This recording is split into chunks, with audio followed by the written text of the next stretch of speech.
எப்படிப்பட்ட போட்டி தேர்வாக இருந்தாலும் அதை கிராக் பண்ணுற அளவுக்கு நம்ம மாணவர்களுக்கு பயிற்சி கிடைக்கணும். அதையே நம்ம அரசு செய்யணும் என்று நாங்கள் முடிவெடுத்தோம். இந்த திட்டத்தில் பயன்பெறக்கூடிய மாணவர்களும் இளைஞர்களும் நிச்சயமாக தங்களுடைய லட்சியங்களை அடையணும், வாழ்க்கையில் முன்னேற்றம் அடையணும், வளர்ந்து வளரணும் என்பதற்காகத்தான் நான் முதல்வன்னு பெருமைப்படக்கூடிய அளவுக்கு இந்த திட்டத்தை நான் முதல்வன் என்கிற அந்த அடிப்படையில் தான் இதை உருவாக்கி இருக்கிறோம். தன்னம்பிக்கை உற்ற பேர் வச்சு 2022ஆம் ஆண்டு என்னுடைய பிறந்த நாள் அன்று தான் அது தொடங்கி வைக்கப்பட்டது. நான் முதல்வன் என்கிற திட்டம்.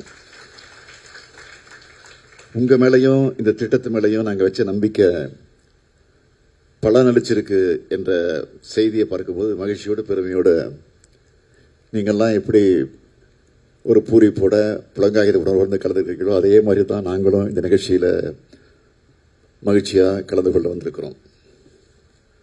சாமானிய வீடுகளில் பிறந்து சாமானியர்களாக நாளை வரலாற்று எழுத போகிறவங்களா வளர்ந்துருக்கிறீங்க.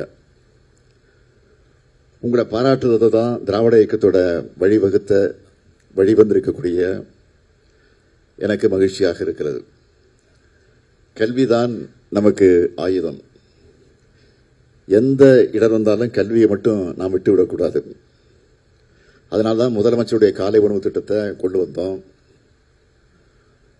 அதைத் தொடர்ந்து புதுமைப்பெண் திட்டம், தமிழ் புதல்வன் திட்டம், கல்லூரி கனவு திட்டம், சிகரம் தொடு திட்டம், உயர்வுக்கு படின்று அந்த திட்டம், இப்படி ஏராளமான திட்டங்களை தொடங்கி கல்வியை கொடுத்து நான் முதல்வன் போன்ற திட்டங்களால் அப்ஸ்கில் பண்ணி பெரிய பெரிய நிறுவனங்களில் நம்ம வீட்டு பசங்க பிளேஸ்மெண்ட் ஆகிற அதை பார்க்குற போது நமக்கெல்லாம் அதை பார்த்து பூரிப்படைகிறோம்.